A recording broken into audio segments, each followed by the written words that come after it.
সনাতন ধর্ম এমন একটি ধর্ম, আপনি ঈশ্বর মানুন না মানুন, আপনি প্রত্যেক দিন ভগবানেরকে মন্দিরে যান না যান, বছরে যান, কোনোদিনও না যান, তবুও কিন্তু আপনি সনাতন। এই ভাবনাটাই তো সনাতন ধর্মকে অন্যের থেকে আলাদা করে। অবশ্যই, মানে জঙ্গলের সিংহ তার কাছে হার মানবে, তার সেই বীরত্ব গাথা, বীর গাথা, সেই সমস্ত বাদ দিয়ে আমরা ভেড়া কাপুরুষ, বাবার হইল আবার জ্বর সারলো ওষুধে পড়ে নিজেদের শিশুকালটা নষ্ট করলাম। সিনেমাটা দেখে আসার পর আমি বাড়িতে ভাবলাম যে এতটা নৃশংস কোনো মানুষ হতে পারে। ভেবে আমি বললাম যে একটু রিসার্চ করি, তাতে বর্ণনা রয়েছে এবং সেই বর্ণনা যদি আপনি পড়েন মাথা খারাপ হয়ে যাবে। সিনেমাতে তো কিছু দেখাইনি। তিনি বলছেন যে আসলে ওই সম্ভাজি মহারাজ অত্যন্ত খারাপ লোক, কারণ তিনি হিন্দু, কিন্তু ঔরঙ্গজেবের মতো ভালো মানুষ হয় না। তিনি এত ভালো যে তিনি ভালো ভাষা দিয়ে বলেছিলেন যে বেশি কিছু তো নয়, তুমি ইসলামটা গ্রহণ করে নাও, তাহলেই হয়ে যায়। তিনি এটা গ্রহণ করলেন না বলেই তো তাকে মারতে হলো। অতিরিক্ত যুদ্ধ মানে মারপিট দেখানো হয়েছে, অতটা না দেখালো। সিনেমার নামই তো ছাওয়া, সিংহ শাবক, সে কি ভেড়ার মতো ম্যামে করবে নাকি? আমরা শুধুমাত্র ভগবানকে ওপর পুজো করছি মাত্র। আমরা এইটুকু বিশ্বাস করতে পারি না যে আমার বাড়িতে যে শিবলিঙ্গটা আছে ওর মাথায় জল ঢাললেই আমার শিবরাত্রির পুজো হয়ে যায়। আমাকে মন্দিরে গিয়ে শিবরাত্রির জল ঢালার দরকার পড়ে না। আমার বিশ্বাস ওই মন্দিরের শিবটা বিশেষ শিব। আমার বাড়িতে যে শিবটা আছে এটা শিব নয়, এটা ভালো না। আমার বাড়িতে যে গোপালকে আমি নিত্য পুজো করছি ওকে পুজো করে নারায়ণ পুজো হয় না। ব্রাহ্মণ শালকরা মানলে তবেই নারায়ণ পুজো হবে। খুব দামি কথা বলি। আজকে যদি আমার মধ্যে এই ভাব আসে, চাক দ্য ইন্ডিয়ার অরিজিনাল যে হিরো আর রিলের হিরোর মধ্যে কিন্তু পার্থক্য আছে নামের ক্ষেত্রে। যিনি অরিজিনাল হিরো তিনি কিন্তু একজন হিন্দু, কিন্তু সেখানে কিন্তু নামটাকে চেঞ্জ করা হয়েছে, কবির করা হয়েছে। অ্যাকচুয়ালি উনি কবির খান নন। নির্বাণ সটাকামে বলছে চিদানন্দ স্বরূপ শিবোহম শিবোহম, তাই তো? শিবোহম, আমি শিব, কিন্তু ইন্দ্রিয়ের জন্য আমি সেটা বুঝতে পারছি। যখনই সেটা নিজের মধ্যে উপলব্ধি হবে তখনই নির্বাণ সটামের অর্থ বোঝা যাবে। নমৃত্য না শঙ্কা নামে জাতি ভেদা। আমি আরেকটা প্রশ্ন করতে যাই, একজন সাধারণ মানুষ শিবের আশীর্বাদ পেতে চায় তার প্রতিদিনের জীবনচর্যার মধ্যে দিয়ে, কিভাবে আপনার মতে সে সাধারণভাবে শিবের আশীর্বাদকে সে বয়ে নিয়ে যেতে পারবে? সাধারণ মানুষকে 3টি যজ্ঞ করতে হবে।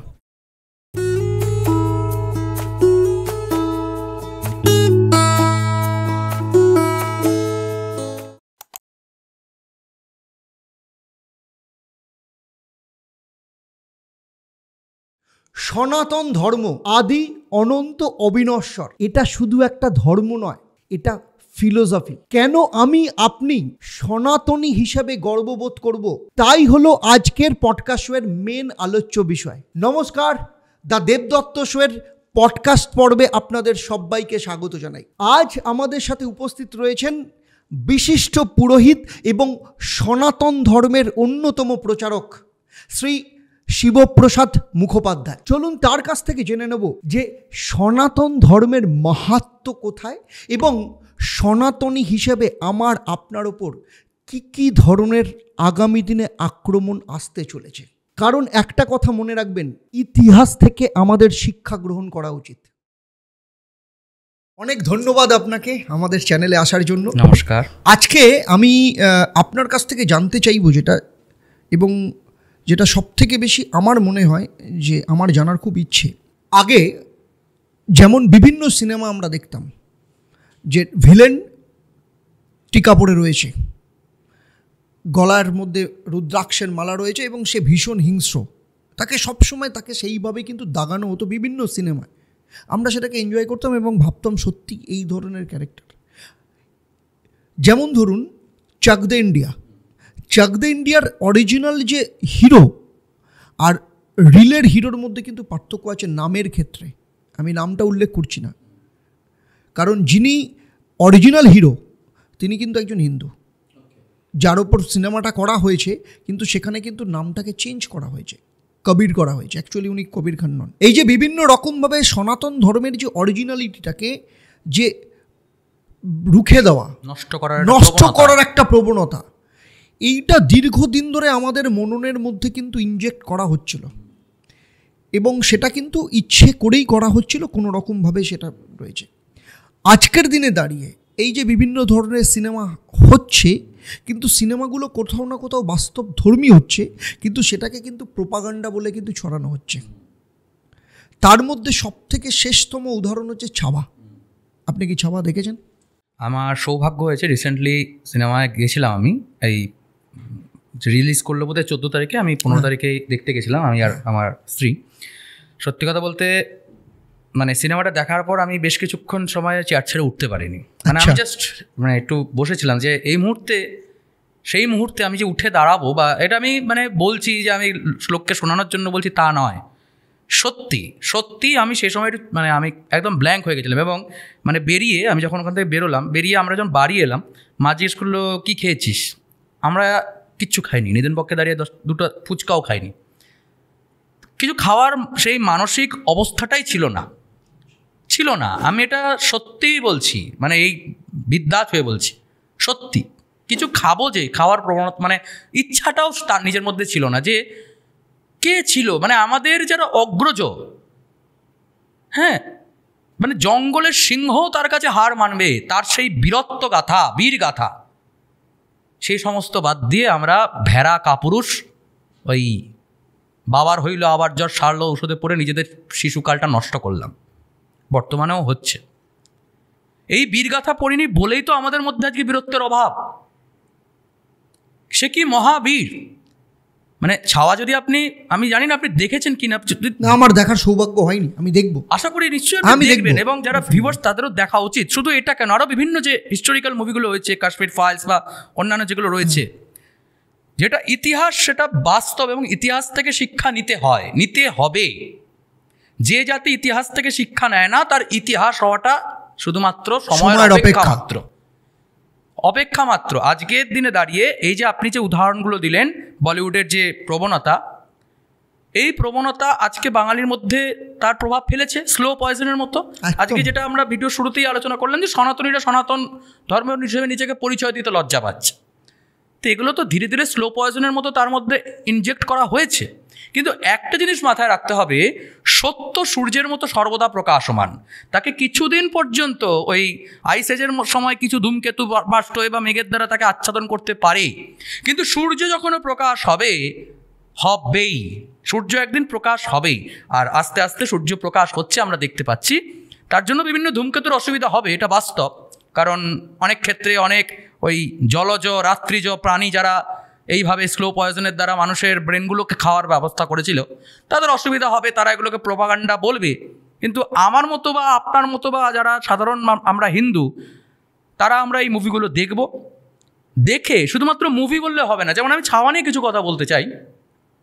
সিনেমাটা দেখে আসার পর আমি বাড়িতে ভাবলাম যে এতটা নৃশংস কোনো মানুষ হতে পারে, ভেবে আমি বললাম যে একটু রিসার্চ করি। তা আমির আলমগীরি, ঠিক আছে, মানে ঔরঙ্গজেবের নিজস্ব ইতিহাসবিদ, তার রচনা, তার সমকালীন, তাতে বর্ণনা রয়েছে এবং সেই বর্ণনা যদি আপনি পড়েন, মাথা খারাপ হয়ে যাবে। সিনেমাতে তো কিছু দেখায়নি। যদুনাথ সিকদারের বর্ণনা রয়েছে, হিস্ট্রি অফ ঔরঙ্গজেব, একদম বইয়ের নাম বলছি, যেহেতু আমি কালকেই এটা নিয়ে একটুখানি পড়াশোনা করছিলাম, আমার নিজের চ্যানেলে একটা এই বিষয়ে ভিডিও দেবো বলে। তো সেক্ষেত্রে হিস্ট্রি অফ ঔরঙ্গজেব, যদুনাথ সিকদারের রচনা, সেখানেও এই আমির আলমগীরি থেকে উদ্ধৃতি সহ এবং বিভিন্ন তৎকালীন সমসাময়িক নথি নিয়ে বেশ কিছু প্রমাণ রয়েছে। এবং সব থেকে বড় কথা, যদিও বা এই যদুনাথ সিকদারকে অনেকে বলে যে ইনি সঠিক ইতিহাসবিদ নন, রমিলা থাপার ভালো ইতিহাসবিদ ইত্যাদি ইত্যাদি, ইরফান হাবিব, ওরাই বেস্ট, যদুনাথ সিকদার নন। তো এটা যেহেতু আমিও বাঙালি, ওই স্লো পয়জনের দ্বারা আমিও প্রভাবিত, তো আমিও ভাবলাম যে তাই তো, আমি কেনই বা ঔরঙ্গজেবের ইতিহাসবিদকে মানবো? কারণ তিনি বলছেন যে আসলে ওই সম্ভাজি মহারাজ অত্যন্ত খারাপ লোক, কারণ তিনি হিন্দু, কিন্তু ঔরঙ্গজেবের মতো ভালো মানুষ হয় না। তিনি এত ভালো যে তিনি ভালো ভাষা দিয়ে বলেছিলেন যে বেশি কিছু তো নয়, তুমি ইসলামটা গ্রহণ করে নাও, তাহলেই হয়ে যায়। তিনি সেটা গ্রহণ করলেন না বলেই তো তাকে মারতে হলো। তো তার পয়েন্ট অফ ভিউ তাকে সাপোর্ট করে। যদুনাথ সিকদার একজন হিন্দু, তিনি হিন্দুদের পক্ষে নিয়ে কথা বলতে পারেন, স্বাভাবিক কথা। তাই আলাম যে তাহলে আমি কোনো দিকেই যাব না, আমি দেখি অন্য কিছু আছে নাকি। তো একটা বই আছে, সোটর-ই-মগর। আচ্ছা, একদম বইয়ের নাম বলছি, সোটর-ই-মগর। বইয়ের ইটালিয়ান একজন রাইটারের লেখা, রাইটারের নামটা এই মুহূর্তে মনে পড়ছে না। sotorimogor.archive করলে আপনি বইটি পেয়ে যাবেন, গভর্নমেন্টের ওয়েবসাইটে দিয়ে আপলোড করা রয়েছে।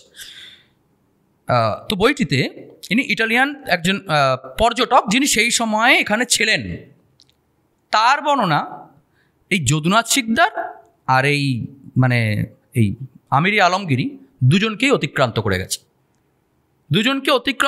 আপনি যদি সেই বর্ণনা শোনেন, বা আমি যদি আপনাকে বর্ণনা বলি, আপনি হয়তো এখানেই চোখ বুজে ফেলবেন যে এটা কোনো মানুষের ওপর হতে পারে, কিন্তু তথাপি এই আক্রমণ তার ওপর হয়েছে, বারবার হয়েছে, ক্রমাগত হয়েছে, এবং প্রতিবার তাকে জিজ্ঞাসা করা হয়েছে তুমি কি আমাদের শর্ত মানতে রাজি? এবং প্রতিবারই তার একটাই কথা ছিল, নমঃ পার্বতীপতয়ে হর হর মহাদেব। তারপরে শেষে জ্যান্ত অবস্থায় তার মানে এই story Mughal, story of Mughal something, এটাকে ইটালিয়ান ভাষায় ওটাই বলে সম্ভবত, আমি অবশ্যই ট্রান্সলেশন পড়েছি। তো ওখানে তার বর্ণনা অনুসারে যদুনাথ সিকদার বলছেন তার জিপটাকে টেনে ফেলা হয়, তো ইটালিয়ান রাইটারের মতে তার জিপটাকে ফেলা হয়নি, উপড়ে ফেলা হয়, ঠিক আছে। দ্বিতীয়ত হল জ্যান্ত অবস্থায় তার এই বুক একটা কুঠার দিয়ে বুক তার হৃৎপিণ্ডটাকে করে নেওয়া হয়, তাতে তার মৃত্যু হয়। এর আগের অত্যাচারগুলো চোখে মানে ওই ইয়ে দিয়ে দেওয়া, লঙ্কার গুঁড়ো দিয়ে দেওয়া, শরীরের চামড়াকে যেভাবে শাখালু ছাড়া কেটে ফেলা, তার মধ্যে লঙ্কার গুঁড়ো নুন লাগানো, আঙ্গুলগুলোকে ধীরে ধীরে মানে এই অংশটা সিনেমায় দেখিয়েছে না, দেখায়নি, এতটা দেখায়নি, ভায়োলেন্ট হয়ে যেত, হ্যাঁ বেশি ভায়োলেন্ট হয়ে যেত। আমার মতে দেখানো উচিত ছিল, এখনো সূর্য সেভাবে প্রকাশিত হয়নি। বাস্তব সত্য যেটা সত্য, সত্য যেটা সত্য, তাতে কি ভায়োলেন্ট হলো তো দেখে লাভ নেই, দেখানো উচিত ছিল আমার মনে হয়। যাই হোক, আঙ্গুলগুলোকে ধীরে ধীরে কুকুরকে খাওয়ানো, বিভিন্ন বর্ণনা সোটোরি মগর, এবং মৃত্যুর পরে তার মাথাটাকে তার মধ্যে খুশি ভরে সেটাকে থালার মধ্যে করে ড্রাম বাজিয়ে রাজ্যে রাজ্যে দেখানো হয়। তার দেহটাকে কেটে নদী, কোনো ইতিহাসবিদ বলছে দেহটাকে কেটে নদীতে ফেলে দেওয়া হয়, কোনো ইতিহাসবিদ বলছে তার দেহটাকে কেটে আপনার মানে কুকুরকে খাওয়ানো হয়।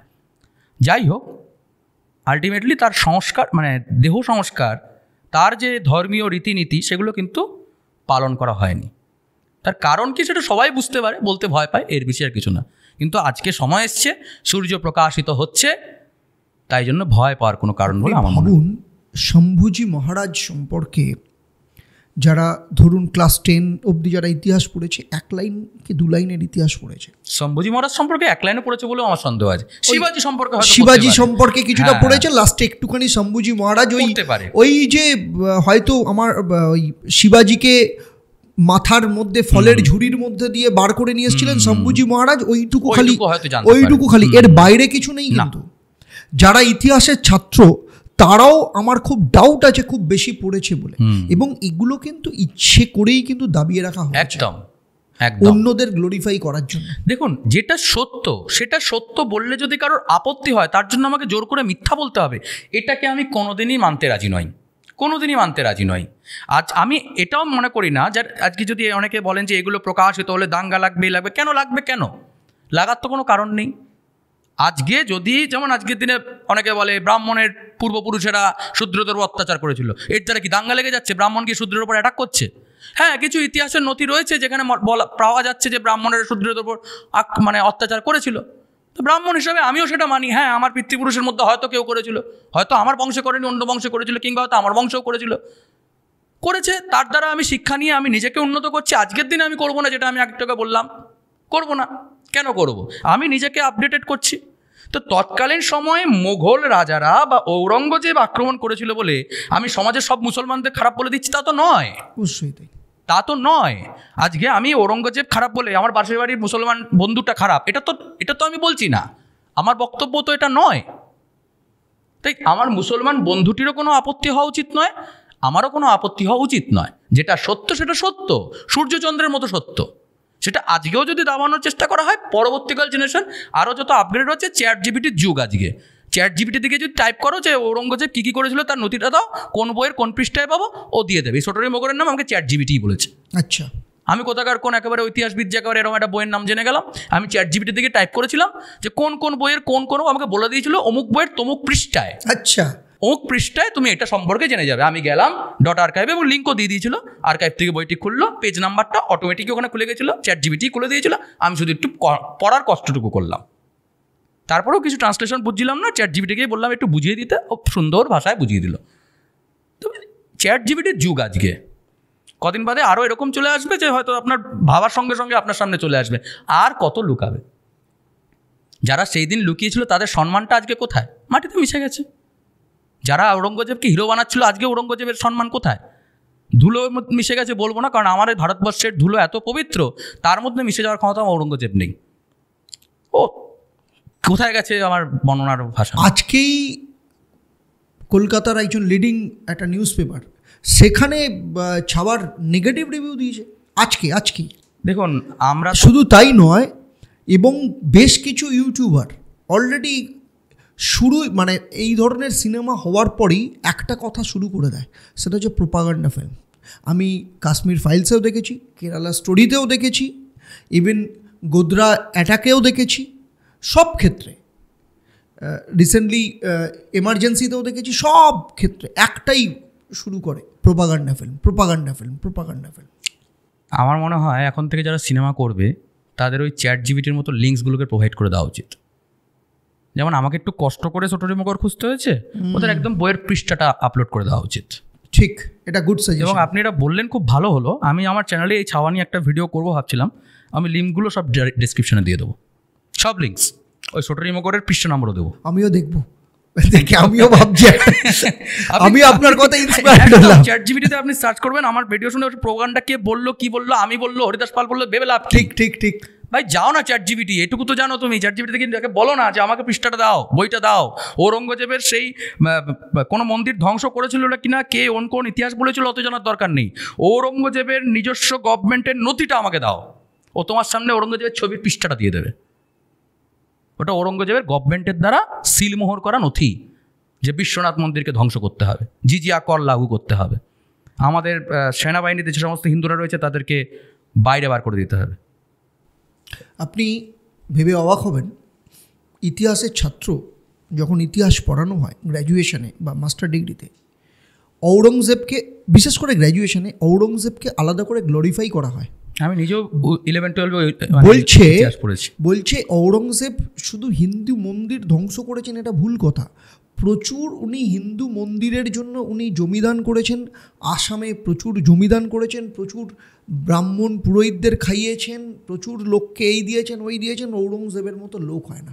হতে পারে ঔরঙ্গজেব এরকম মহান মানুষ ছিলেন হয়তো, সে বিষয়ে কোনো সন্দেহ নেই, কিন্তু এটা সত্যযুগের ক্ষেত্রে হতে পারে।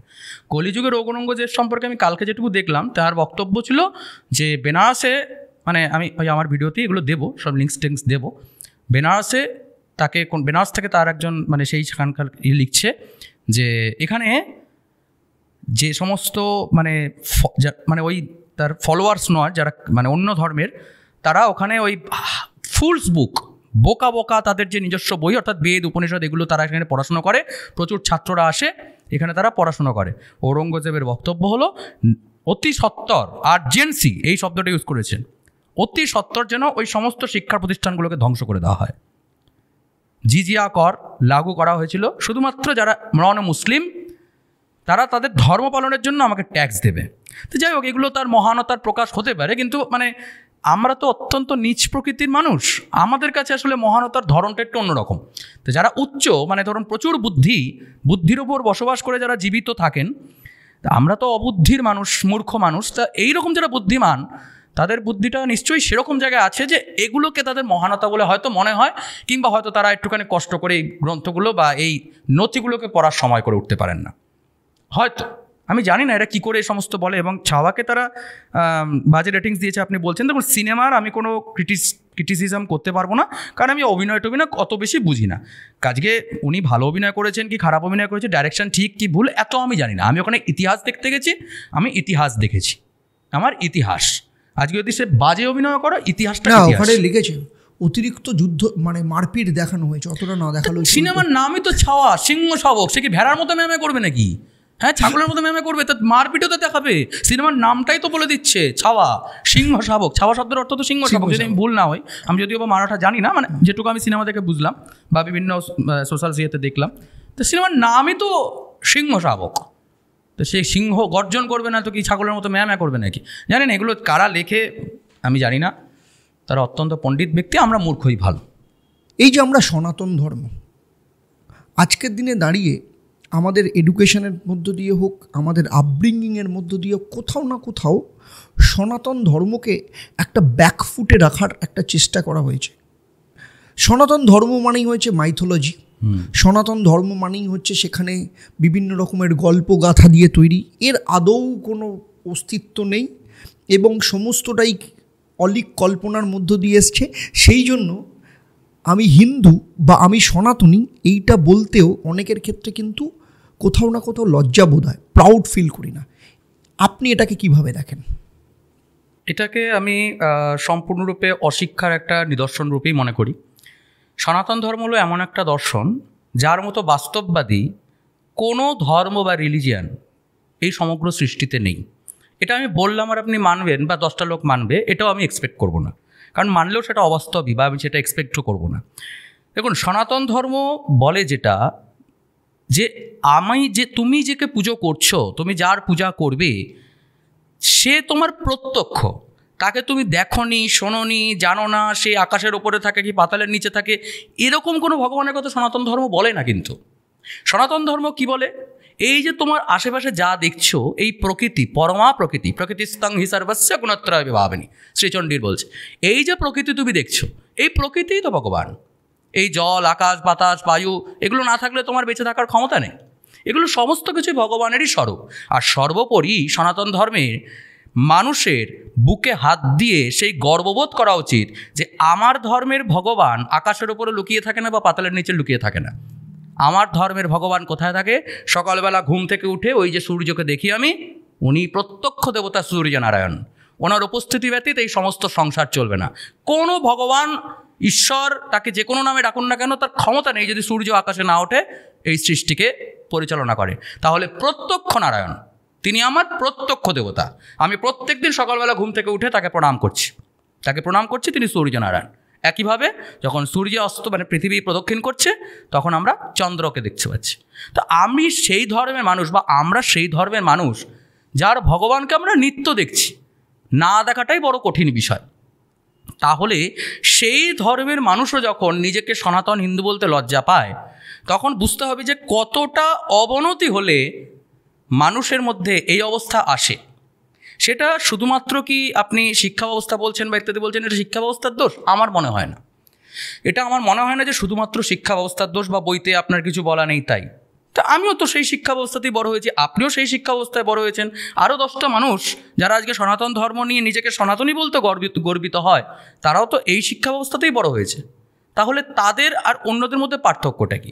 তাদের পার্থক্য হলো যে আমরা, বা এই যারা সনাতন বলতে নিজেদের গর্বিত বোধ করি, বা মিনিমাম আমি সনাতন এইটুকু জানি, তারা একটু হলেও এই ধর্ম সম্পর্কে জানার আগ্রহ প্রকাশ করেছে। এর বেশি আর কোনো পার্থক্য নেই। শুধুমাত্র আমার সিলেবাসে নেই। আজকে যদি হিন্দুদের মধ্যে, সনাতনীদের মধ্যে নিজের ধর্মকে, নিজের সংস্কারকে বাঁচিয়ে রাখার আগ্রহ দেখা যায়, তাহলে অধিক সংখ্যক মানুষের মধ্যে যদি এই প্রবণতা দেখা যায়, তাহলে শিক্ষা ব্যবস্থা পাল্টে যাবে। এটা আপনি লিখে দিন, এটা বাস্তব, করতেই হবে। কেন আজকে এটা হচ্ছে না? কারণ আজকে আমাদের নেক্সট যারা জেনারেশন, তাদের অর্ধেক ভারতবর্ষের সংস্কৃতি ইত্যাদি এসব তো অনেক দূরে, বাদ দিন, এসব মানে সূর্যাস্ত হয়ে গেল এসব। তারা নিজেদের ভাষা বাংলাটুকু জানে না, এবং তাদের পিতামাতারা এটা বলছে যে বাংলা ভাষা শিখে কী হবে, কারণ ওটা তো কোনো কাজে লাগবে না। আরে কাজে লাগবে না কি? তুমি রবীন্দ্রনাথ পড়তে পারবে? তুমি পড়তে পারবে? কোনো একদিন দুপুরবেলা যখন বৃষ্টি পড়বে, তখন তুমি মাদুরের ওপর শুয়ে শরৎচন্দ্রের দেবদাস পড়ার অনুভূতি তোমার সন্তানের কোনোদিন হবে? ঠিক হবে না। বাংলা ভাষা কাজে আজকে আমাদের মধ্যে একটা প্রবণতা কী এসেছে জানেন তো? শুধুমাত্র যেটা লাভ, যেখানে আমার পয়সা, আমার কাছে ওটাই অ্যাপ্লিকেবল, আর কিছুর কোনো ভ্যালু নেই। আমার আত্মসম্মানের কোনো ভ্যালু নেই, আমার সংস্কৃতির কোনো ভ্যালু নেই, আমার দেশের যারা পূর্ববর্তী, যারা নিজেদের রক্তপাত করেছে আমাদের এই দেশের জন্য, তাদের কোনো ভ্যালু নেই। আমার শরীরে আজকে ব্রাহ্মণ বলুন, ক্ষত্রিয় বলুন, বৈশ্য বলুন, যাদের শরীরে যজ্ঞোপবীত ছিল, তাদের যজ্ঞোপবীতের এতটুকু গুরুত্ব তারা নিজেদের দেয় না। আমি মানলাম তুমি যজ্ঞোপবীতের অর্থ বোঝো না, তুমি পৈতের অর্থ বোঝো না। তোমার পূর্বপুরুষের গলার ওপর তরোয়াল রাখা হয়েছিল, বলা হয়েছিল যদি হিন্দু ধর্ম ত্যাগ না করো তাহলে গলাটা উড়িয়ে দেওয়া হবে, হয় তুমি এখনই পৈতে করলো, শিখা কাটো। সে তখন পৈতেটা হাতে নিয়ে বলেছিল গলার দরকার নেই, আমার যজ্ঞোপবীতটা আমার আত্মসম্মান। ঠিক। তা তুমি নিজের যজ্ঞোপবীতকে যদি সম্মান না করো, তার অর্থ তুমি নিজের পিতৃপুরুষকেই সম্মান করো না।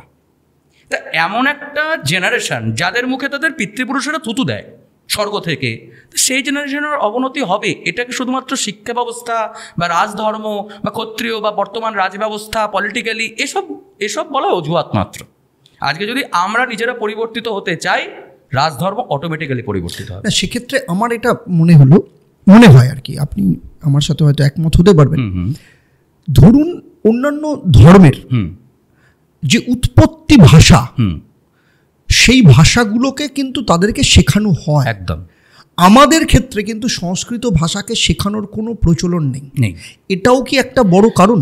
এই যে যেটা বলছিলেন যে বৃষ্টির সময় আমি দেবদাসকে উপলব্ধি করতে পারবো না যতক্ষণ না আমি বাংলা ভাষাটা জানবো না, তেমনি আমি সংস্কৃত ভাষাকে যতক্ষণ না জানবো না ততক্ষণ কি আমরা সেই ধর্মগ্রন্থের সেই নির্যাসটা কি আমরা উপলব্ধি করতে পারছি না? এটা একটা কারণ কি, বড় কারণ বলে মনে হয়? এটা সংস্কৃতের জন্য ততটা অ্যাপ্লাই হয় বলে আমার মনে হয় না। দেখুন, এটা অনেকের মধ্যে বা যারা এই হিন্দু ধর্মকে এইটা বলে ছোট করতে যায় যে আমি এখানে ব্রাহ্মণ বা শূদ্র বা ক্ষত্রিয় যখনই বলবো, এখানে আপনি এটা ভাববেন না যে অন্য কাউকে ছোট করছি। আমার কাছে ব্রাহ্মণও যতটা সম্মানীয়, শূদ্র ততটা সম্মানীয়।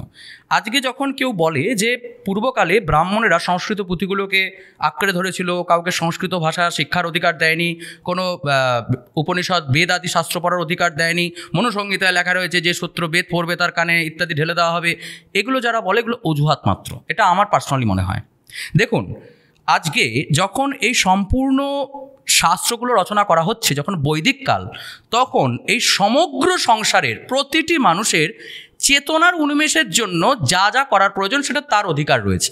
আমার শুধু বেদ পড়লেই নিজের চেতনার উন্মেষ হবে এমন ভাবার কোনো কারণ নেই। আমার চেতনার উন্মেষের জন্য আমার ডিউটিটা করতে লাগে, আমার কর্তব্য, আমার পিতামাতাকে সম্মান করতে হবে, সমাজের দেখভাল করতে হবে, পরিবার পরিজনকে ভালোবাসতে হবে, আমার যার প্রতি যেটা কর্তব্য আমাকে সেটা করতে হবে। তার জন্য আমাকে বেদ পড়তে হবে, আমাকে বেদ পড়ে জানতে হবে যেগুলো করতে হবে, তা নয়। বেদাদি শাস্ত্র ব্রহ্মকে জানার জন্য নির্দেশ করে, ব্রহ্মকে। এখন ব্রহ্মকে জানা বা বোঝা সাধারণ মানুষের কাজ নয়। আজকে সবাই যদি ব্রহ্মকে জানি, সবাই যদি নিষ্কাম হয়ে যায়, তো সংসারটা চলবে কি করে? ঠিক। তাই জন্য এই সংসারকে রক্ষা করার জন্য কিছু ওই অবিদ্যার উপাসকেরও প্রয়োজন রয়েছে এই সংসারে। আজকে সবাই যদি সন্ন্যাসী হয়ে যায় তো সংসারটা চলবে কিভাবে? সংসারটা চালানোর জন্য কিছু গৃহস্থ, কিছু মায়ার দ্বারা আকৃষ্ট এরকম মানুষও তো লাগবে। তো এই সমগ্র ক্ষেত্রে সংস্কৃত ভাষা জানা বা না জানা, এটা হয়তো এটা বলতে পারেন যে আমি গভীরে প্রবেশ করার জন্য সংস্কৃত ভাষাটার প্রয়োজন রয়েছে। আর সংস্কৃত ভাষা জানি না, এটা তো আজকের জন্য এতটা অ্যাপ্লাইড হয় না। তার কারণ হলো প্রত্যেকটি ভাষার বঙ্গানুবাদ আজকের জন্য রয়েছে। আপনি এটা বলতে পারেন যে দেবদাসকে সেইভাবে ইংরেজিতে পড়ে যে ভাবটা আমার আসবে, সেটা তো রবীন্দ্রনাথকে অ্যাকুরেটলি পড়ে আসবে। অবশ্যই অবশ্যই। হ্যাঁ, এটা ঠিক যে আপনি ধরুন জগতঃ পিতরৌ বন্দে পার্বতী পরমেশ্বরৌ, এই শব্দটা যখন কালিদাস লিখছে, জগতের পিতামাতা পার্বতী এবং পরমেশ্বরকে আমি বন্দনা করি, এই শব্দটা ওই সংস্কৃতে বলা আর বাংলা বলার মধ্যে হয়তো একটা ভাবের অনুভূতি থাকে। ওই যে সংস্কৃতের সংস্কার শব্দগুলো, ওগুলো নিজের মধ্যে একটা উপলব্ধি আনে, এটা ঠিক, এটা বাস্তব। কিন্তু আজকের দিনে দাঁড়িয়ে আমি সংস্কৃত জানি না, তাই আমি বাংলাটাও বুঝবো না, এটা ভাবার না, সেটা তো আলাদা কথা। এখন এটা বলা যেতে পারে যে মানুষ সংস্কৃত ভাষা জানে না কেন। আজ থেকে 2-3টে প্রজন্ম পূর্বে গেলেও আপনি সাধারণ মানুষের মধ্যে সংস্কৃত সম্পর্কে বেসিক একটা আইডিয়া পেয়ে যাবেন। যে হয়তো তারা সবাই বিশাল সংস্কৃতি জানতো তা নয়, কিন্তু সংস্কৃত সম্পর্কে আইডিয়া ছিল। প্রতিটা বাড়িতে একটা অন্তত শ্রীমদ্ ভাগবত গীতা ছিল, যেটা সংস্কৃত পড়তো, বাংলাতেও পড়তো। আরে কিছু বুঝি চাই না বুঝি সংস্কৃতর ওই বঙ্গানুবাদ অন্যায় সম্পর্কিত যে বইগুলো আছে, ওগুলো পড়লে সংস্কৃত ভাষা সম্পর্কে একটা এমনি আইডিয়া চলে আসে। সেদিন আমি একটা ছেলেকে বললাম করতল, ও করতল শব্দের অর্থ জানে না। আচ্ছা, করতল শব্দের অর্থ জানে না, ললাট শব্দের অর্থ জানে না। এটা সংস্কৃত অনেক দূর, এটা বাংলাই জানে না আজকের জেনারেশন বাংলাই জানে না। আজকের জেনারেশন যদি এটা না জানে, এবং নেক্সট জেনারেশন, অবশ্যই আজকের জেনারেশন বলতে নেক্সট জেনারেশন বা বর্তমান জেনারেশনও বেশ কিছু অংশ, যেটা তারা জানে না, এর জন্য সংস্কৃতকে জানার চেষ্টা করাটা তাদের জন্য দরকার। এখন এটা বলা যেতে পারে যে আজকের এই ব্যস্ততার যুগে আমার সংস্কৃত শেখার সময় নেই, ঠিক আছে, আমার দরকার নেই সংস্কৃত শেখার, আমার দরকার নেই রবীন্দ্রনাথকে রবীন্দ্রনাথের ভাষাতেই জানার। আমি যে ভাষা জানি সে ভাষাতে তো আমি পড়তে পারি। আমার পড়ার সময় নেই। আজকের দিনে দাঁড়িয়ে ইউটিউবে প্রচুর ভিডিওস রয়েছে যেগুলো সনাতন ধর্ম সম্পর্কে তাদের ব্যাখ্যা প্রদান করে, আমরা সেগুলো দেখতে পারি। পুস্তকের অ্যাভেলেবিলিটি আজকের দিনে দাঁড়িয়ে তো আর কেউ বলতে পারে না যে ব্রাহ্মণ বেদটা লুকিয়ে রেখে দিয়েছে বলে আমি বেদটা পড়তে পারছি না। পয়সা দাও, দোকান থেকে বেদ কিনে নিয়ে আসো, নিয়ে এসে পড়ো। বুঝলে কি বুঝলে সেটা পরের ব্যাপার। তা আজকের দিনে বর্তমান জেনারেশন বা বর্তমানের এই শতাব্দীতে দাঁড়িয়ে এইগুলো ওই কি বলবো, অজুহাত ব্যতীত আর কিছু বলে আমার মনে হয় না। আমি জানি না, কারণ এটা আমার জানার ইচ্ছা নেই। আজকে যদি আমার জানার ইচ্ছা হয়, আমি ইউটিউব ঘেটে কোয়ান্টাম ফিজিক্স জেনে যাবো, সংস্কৃত কোথাকার কি। ঠিক। তা আজকের দিনে জানার ইচ্ছাটুকু দরকার। বিশেষ করে আজকে যখন চ্যাট জিপিটি এসে গেছে, সেই জায়গায় দাঁড়িয়ে আমার ইচ্ছাটুকু হলেই আমার জানা হয়ে যায়। তাই বর্তমানে জেনারেশনের জন্য প্রবলেম হলো জানার ইচ্ছাটা নেই। কেন? তার কারণ ওটা জেনে আমার অর্থগত দিক থেকে, অর্থনৈতিক দিক থেকে কোনো লাভ নেই। অথচ দেখুন, সনাতন ধর্ম এমন একটি ধর্ম, আপনি ঈশ্বর মানুন না মানুন, আপনি প্রত্যেক দিন ভগবানেরকে মন্দিরে যান না যান, বছরে যান, কোনো দিনও না যান, তবুও কিন্তু আপনি সনাতন। অনেকের মধ্যে এই ভাবনাটাই তো সনাতন ধর্মকে অন্যের থেকে আলাদা করে। অবশ্যই। আজকে যদি সনাতন ধর্মের মধ্যে এই ভাবটা না থাকতো, তাহলে সমগ্র সৃষ্টি সনাতন ধর্মের প্রতি আকৃষ্ট আজকের দিনে কেন হতো? সনাতন ধর্মের এই যে ভাবটা বা এই যে গুণটা, এটা তার জন্য অনেকটা উপকারী, আবার কিছু ক্ষেত্রে অপকারীও। আচ্ছা, অপকারী কেন? এই যে ধরুন অন্যান্য যে সমস্ত রিলিজনে, যেটা আপনি বললেন যে তারা একটা বিশেষ ডেটে তাদের নিজস্ব উপাসনা স্থলে যাচ্ছে, এটা তাদের মধ্যে একটা একতাবোধ তৈরি করছে। সনাতন ধর্মের মধ্যে এটা তৈরি হচ্ছে না। এর কারণটা আর কিছু নয়, এর কারণ হলো আমরা শুধুমাত্র ভগবানকে ওপর পুজো করছি মাত্র। আমরা এইটুকু বিশ্বাস করতে পারি না যে আমার বাড়িতে যে শিবলিঙ্গটা আছে ওর মাথায় জল ঢাললেই আমার শিবরাত্রির পুজো হয়ে যায়, আমাকে মন্দিরে গিয়ে শিবরাত্রির জল ঢালার দরকার পড়ে না। আমার বিশ্বাস ওই মন্দিরের শিবটা বিশেষ শিব, আমার বাড়িতে যে শিবটা আছে এটা শিব নয়, এটা ভালো না। আমার বাড়িতে যে গোপালকে আমি নিত্য পুজো করছি, ওকে পুজো করে নারায়ণ পুজো হয় না। ব্রাহ্মণ শালগ্রাম আনলে তবেই নারায়ণ পুজো হবে। খুব দামি কথা বললেন। আজকে যদি আমার মধ্যে এই ভাব আসে, আমার অমুকে ব্রাহ্মণ বলেছে, শাস্ত্র বলেছে নারী শালগ্রাম স্পর্শের অধিকার নেই, শূদ্র শালগ্রাম স্পর্শ করবেন, আমার লাগবে না স্পর্শ করতে, আমার দরকার নেই। শাস্ত্র অধিকার দিয়েছে কি দেয়নি? আমার বাড়িতে যে গোপাল আছে, ওই যে আমার বাড়িতে বিষ্ণু প্রতিমা রয়েছে, অধিকার আছে তো আমার? শাস্ত্র অধিকার দিয়েছে তো, ব্যাস ওই তো আমার শালগ্রাম। এই ভাবটুকু রাখুক দেখি। আমার বাড়িতে যে বিষ্ণু প্রতিমা রয়েছে আর ব্রাহ্মণের বাড়িতে যে শালগ্রাম রয়েছে, ওর মধ্যে কোনো পার্থক্য নেই। উনিও বিষ্ণু, তিনিও বিষ্ণু, তিনিও শান্তাকারম ভুজগ শয়নম, ইনিও পদ্মনাভম সুরেশম, কোনো পার্থক্য নেই। আমার মধ্যে যদি এই ভাবটা জন্মায়, তাহলে আমার এই পার্থক্যটা ঘুচে যায়। এই ব্রাহ্মণ শূদ্রের পার্থক্য ঘুচে যায়, বিষ্ণু শিবের পার্থক্য ঘুচে যায়। তুমি ওই তুলসী মালা পড়েছো, আমি রুদ্রাক্ষের মালা পড়েছি, এই রুদ্রাক্ষের মালায় পড়তে হয়, তুমি বললে তুলসী মালা না পড়লে উন্নতি হয় না। এই সমস্ত বাজে কথা দ্বারা সনাতন ধর্মের অবনতি হচ্ছে। শ্রীমদ্ ভাগবত গীতার নির্দেশ, এই ধরনের বিভেদ যারা করবে তাদের থেকে 10 হাত দূরে থাকো।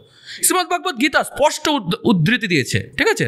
ব্রহ্মণে গবিহস্তিনী, ব্রাহ্মণ, গরু, চণ্ডাল, হাতি সবাইকে এক নজরে দেখবে। এখন কি করে এক নজরে দেখবে সবাইকে? এক নয়, প্রত্যেকের গুণ আলাদা, কিন্তু আলটিমেটলি যেটা যে প্রত্যেকের মধ্যে একটি করে জীবাত্মা রয়েছে।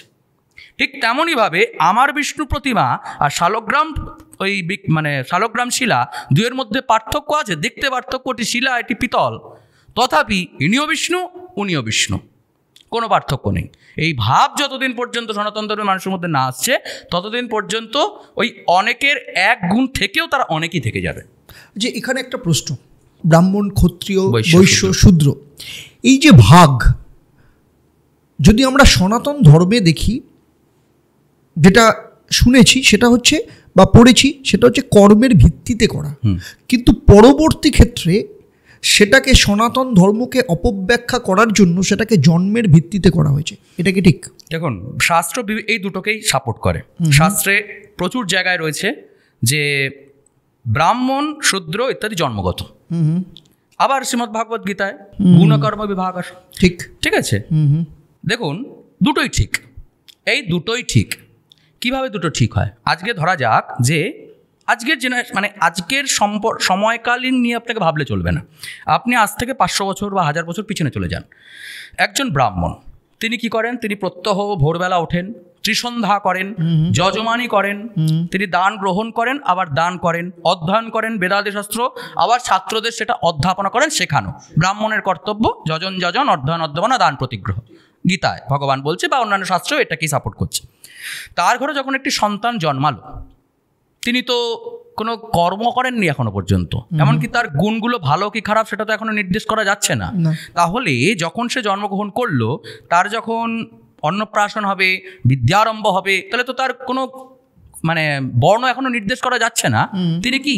তাই পিতার বর্ণ অনুসারেই তার পুত্রের বর্ণ নির্দেশিত হবে। হ্যাঁ, এই পুত্র যে জন্মালো ইনি ব্রাহ্মণ পুত্র, এর উপনয়ন হবে, এর সংস্কার বিভিন্ন ব্রাহ্মণের মতোই হবে। এইবার কেন এটা ব্রাহ্মণের মতো হবে? তার কারণ পিতা স্বাভাবিকভাবেই তার সন্তানকে সেই শিক্ষাই দেবেন যেটা সে নিজে জানেন। ঠিক। সে যখন সেই শিশুটা ছোটবেলা থেকে কি দেখবে, তার পিতা ভোরবেলা উঠে সন্ধানিক করে, সেও তো ওই চন্দন বাড়তে হয়, সে পারুক না পারুক, ছোটবেলা আমরা বাচ্চারা কি করে, যেটা বাবা মাকে দেখে সেটাই সে করে। তো স্বাভাবিক ক্ষেত্রে তার সেটা দিয়ে আগ্রহ জন্মায়, সে নিশ্চয়ই তরোয়াল নিয়ে পরের দিন যুদ্ধ করতে যাবে না, জন্মেই। তাই স্বাভাবিক প্রবৃত্তি অনুসারে তার গুণ ব্রাহ্মণোচিতই হবে। কিন্তু একটা সেপারেট বয়সের পর যখন তার মধ্যে নিজস্বতা আসবে, তখন ধরা যাক সে মদ খেয়ে মাতলামো করছে, কিংবা তার মধ্যে অপগুণ রয়েছে, বাস তার গুণ অনুসারে সে ব্রাহ্মণ কুলে জন্মেও সে পতিত এবং সে শূদ্রের থেকেও নীচ।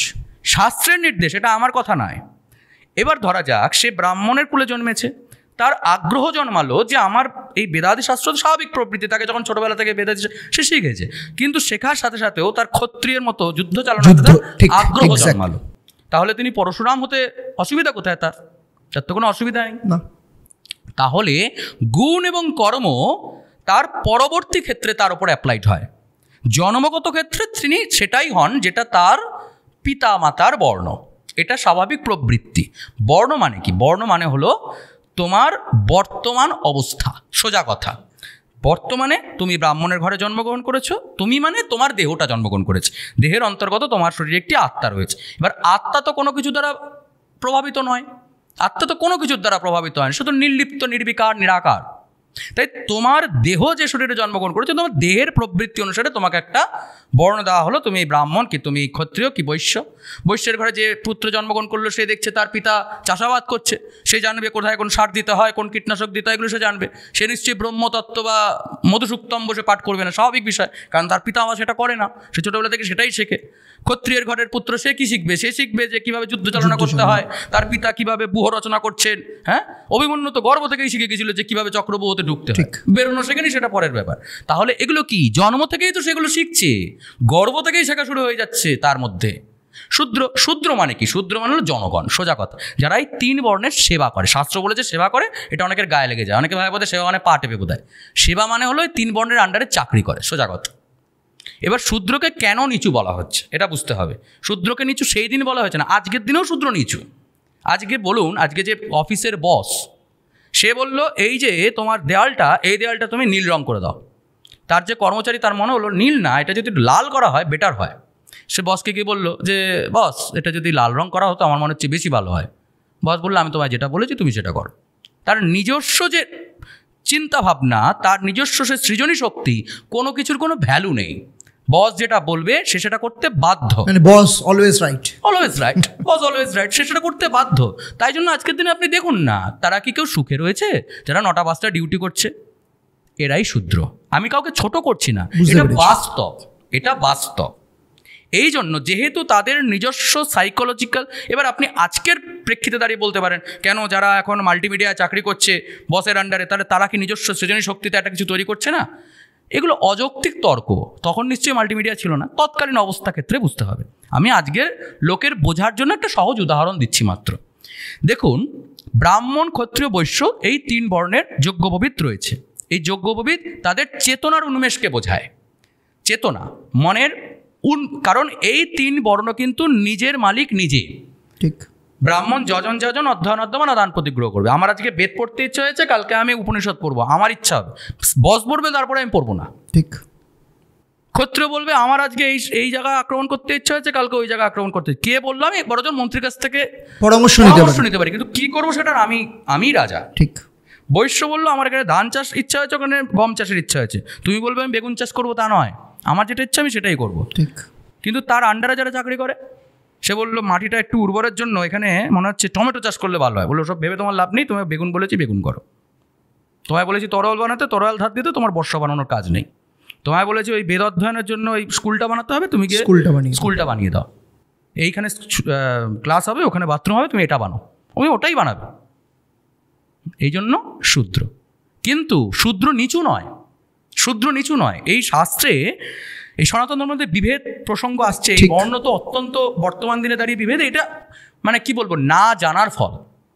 না, এটাকে আমার মনে হয় এটাকে ইচ্ছে করে এটাকে ইম্পোস্ট করা হয়েছে যাতে ভেদ করে দেওয়া যায়। এটা ইম্পোস্ট তো করা হয়েছে, কিন্তু আজকে ধরা যাক আপনি জানেন যে চা পাতা দিলে চা হয় আর কফি পাতা দিলে কফি হয়। আপনাকে এখন কেউ বললো কফি পাতা দিলে ওটা ডাল হয়ে যাবে, আপনি সেটা মেনে নেবেন তা তো হতে পারে না। আপনি জীবনে কোনোদিন রান্না করে ঢোকেননি, তাই জন্য আপনি এটা বুঝে নিচ্ছেন যে ওই কফি পাতা দিলে ডাল হবে, আপনাকে শেখালো আর আপনি সেটা শিখে নিলেন।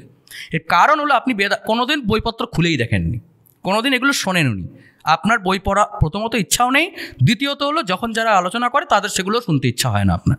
এই জন্যই আপনি মেনে নিচ্ছেন যে কফি পাতা দিলে ওটা ডাল হয়, আর কিছু নয়। আজকে শাস্ত্রে অনেকেই মানে কি সেই ভগবানের পা থেকে শূদ্রের উৎপত্তি হয়েছে বলে শূদ্র নিচু, আর ব্রাহ্মণ মাথা থেকে উৎপত্তি হয়েছে বলে ব্রাহ্মণ উঁচু। এই তো বক্তব্য ভেদ করার জন্য, এই তো শূদ্রদের জন্য হীনমন্যতা তৈরি করার এই তো বেস্ট। ঠিক আছে, পুরুষ সূক্ত, ঋগ্বেদের পুরুষ সূক্ত, ব্রাহ্মণস্য মুখম আসীদ বাহু রাজন্যকৃতঃ উরু ততস্য যদ্বৈস্য পদ্ভাম শূদ্র অজায়ত। শুধুমাত্র এইটুকু তো নয়, ওই পা থেকে তো পৃথিবীরও উৎপত্তি হয়েছে, মেদিনীর উৎপত্তি হয়েছে, তা পৃথিবীটা কি নিচু? আর সব থেকে বড় কথা হলো তোমার পাটা কেটে ফেলো দেখি শরীর থেকে। বিরাট পুরুষ মানে হলো এই সমাজ, এই যে সমাজকে তুমি যা দেখছো এই সমাজটাই সেই বিরাট পুরুষ। এর একটা আকার কল্পনা করা হয়েছে। এই সমাজকে রক্ষা করবার জন্য মাথার দরকার, যারা বিদ্যা প্রদান করে। বিদ্যা মানে তুমি স্কুলের শিক্ষা ভেবো না, শিক্ষা এবং বিদ্যার মধ্যে আকাশ পাতাল পার্থক্য রয়েছে। সা বিদ্যা ইয়া বিমুক্তয়, সেটাই বিদ্যা যা তোমায় মুক্তি প্রদান করে। এটা শিক্ষা যেটা আজকের দিনে জেনারেশন শিখছে। এবং কেন শিখছে? বিকজ আমরা টাকা পয়সা ইনকাম করতে চাই। তুই যদি আজকে সায়েন্স না নিস তোর চাকরি হবে না। আমরা ধরে ধরে তাদেরকে শূদ্র বানানোর জন্য অপেক্ষা করছি। আর শূদ্র নিচু বলে লাভ আছে? আজকে কটা জেনারেশন, কটা বাবা মা বলে এই বড় হয়ে তোকে একটা কিন্তু মানে একটা নিজস্ব একটা কিছু করতে হবে না। আমরা চাই উইপ্রোতে যেন চাকরি পায়। আরে চাকরি মানে চাকর, তুমি চাকর বানানোর জন্য উঠে পড়ে লেগেছো। গোটা জেনারেশনটা চাকর হওয়ার জন্য উঠে পড়ে লেগেছে, মানে গোটা জেনারেশন শূদ্র হতে চাইছে। শূদ্র আবার নিচু হলো কোত্থেকে? শূদ্র তো বর্তমানে সব থেকে উঁচুতে বসে রয়েছে। হ্যাঁ, এবার এই যে বক্তব্য, এই বক্তব্যের দ্বারা বলা হচ্ছে শাস্ত্র একেবারে শূদ্রকে নিচু করে ফেলেছে। একদম বাজে কথা। এগুলো শূদ্রদের জন্য বলছি আমি, শূদ্র কেন ব্রাহ্মণের জন্য বলছি। যদি কোনো ব্রাহ্মণ এই কথা বলে যে আমি মাথা থেকে উৎপন্ন হয়েছি বলে আমি উঁচু, আর তুমি পা থেকে উৎপন্ন হয়েছে বলে তুমি নিচু, তার জবাব দেবেন না। এইরকম মহামূর্খ ব্রাহ্মণ মনে রাখবেন চণ্ডাল কেন, তার নিচেরও যদি কোনো ইয়ে থাকে তারও নিচে অবস্থান করে। সে শুধু ব্রাহ্মণ কুলে জন্মেছে মাত্র, শাস্ত্র সম্পর্কে বেসিক কোনো আইডিয়া নেই। আজকে এই সমাজটাই বিরাট পুরুষ, সমাজটাই সেই পরম ব্রহ্মের প্রকাশ। আমরা বলি না ভগবান সব কিছুতে আছে, একদম ভুল কথা। ভগবান সব কিছুতে নেই, আমরা ভগবানের মধ্যে অবস্থান করছি। বিশ্ব বীজম নিখিল বয়হরম পঞ্চবক্ত্রম ত্রিনেত্রম, শিবের বর্ণনা বলছে তিনি বিশ্বের বীজ। যেভাবে একটি বীজের থেকে গাছ সৃষ্টি হয়, সেভাবে ভগবানের থেকে এই সৃষ্টি হয়েছে। এবার বীজের থেকে গাছ সৃষ্টি হলে বীজটা সেই গাছটাকে সৃষ্টি করে না, বীজটাই গাছ হয়। ঠিক তেমনইভাবে সেই পরম ব্রহ্ম পরমেশ্বর, তাকে শিব কৃষ্ণ বিষ্ণু দুর্গা যাই বলুন না কেন, তিনি বিশ্বের বীজ, তার থেকেই সমগ্র সৃষ্টি হয়েছে। তিনিই সৃষ্টি করেননি, তিনিই সৃষ্টি। বিগ ব্যাং থিওরি, সোজা কথা, বিজ্ঞানের বিগ ব্যাং থিওরি একদম জেনে নাও। ওই বিন্দু থেকে সমস্ত সৃষ্টি আবার বিন্দুতেই লয়, তাই তো? তা তিনিই ব্রহ্মা, তিনিই শিব। এইবার এই যে সমাজ, এই সমাজের মধ্যে যারা বিদ্যা প্রদান করেন তারা ব্রাহ্মণ, যারা এই সমাজকে রক্ষা করে তারা ক্ষত্রিয়। কারণ আমার গায়ে মশা বসলে আমি হাত দিয়ে মারি, পা দিয়ে মারি না, ঠিক।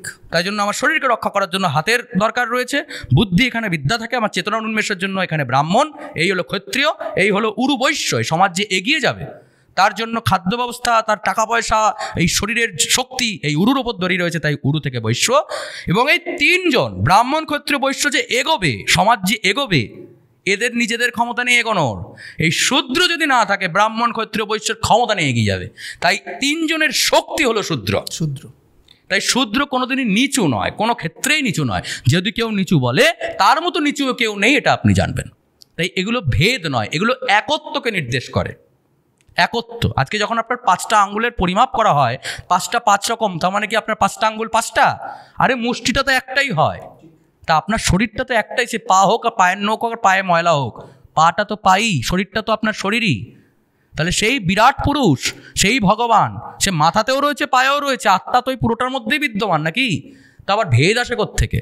তাই ভেদ যে বা যারা করে তারা নিজেরা নিচু। সে ব্রাহ্মণ কুলে জন্মাক আর শূদ্র কুলে জন্মাক, এদের থেকে দূরত্ব বজায় রাখতে হবে, নিজেদের একটু পড়াশোনা করতে হবে, আর কিচ্ছু না। এই ব্যাখ্যাটা আমার ভীষণ ভালো লাগলো। একটা শরীরের মধ্যে ব্রাহ্মণ থেকে শূদ্রের যেটা করলেন, এবং যারা আজকে যারা শুনছেন, যারা ভিউয়ার্স যারা রয়েছেন, তারা এইটাকে, কারণ এটা আপনিও ফিল করবেন, আমিও ফিল করি যে কোথাও না কোথাও সনাতন ধর্মের উপর সবসময় একটা আঘাত এসছে বিভিন্ন রকমভাবে। এবং আজ দেখুন, বহির্শক্তি আঘাত করেছে, তুলে নিয়ে চলে গেছে, সম্পদ লুট করেছে, সমস্ত কিছু। কিন্তু যখন ইন্টালেকচুয়াল আঘাত হয়, এই আঘাতটা কিন্তু সবথেকে বড় গভীর আঘাত, যেটা আজকের দিনে দাঁড়িয়ে সনাতন ধর্মের উপর ভীষণ বড় আঘাত, ভীষণভাবে হচ্ছে একদম। এবং আজকের দিনে দাঁড়িয়ে ধরুন যে কোনো ক্ষেত্রে আপনি সনাতন নিয়ে কথা বললেই আপনাকে বলে দেবে যে আপনি ভীষণ গোঁড়া। আর আপনি সনাতন ধর্ম নিয়ে কথা বললে বা নিজের ধর্ম নিয়ে যখনই আপনি কথা বলছেন, হিন্দু বা সনাতন ধর্ম নিয়ে যখন কথা বলছেন, তখন আপনাকে কোনো না কোনোভাবে দাগিয়ে দেওয়ার চেষ্টা করা হয়। এইটা আপনি কিভাবে ব্যাখ্যা করবেন? একদম ঠিক কথা বলেছেন। আজকে যদি আমি ধুতি পরে বাইরে বেরোই, 10টা লোক আমাদেরকে তাকা বেড়ে কুদ দিয়ে এলো, এলিয়েন নাকি।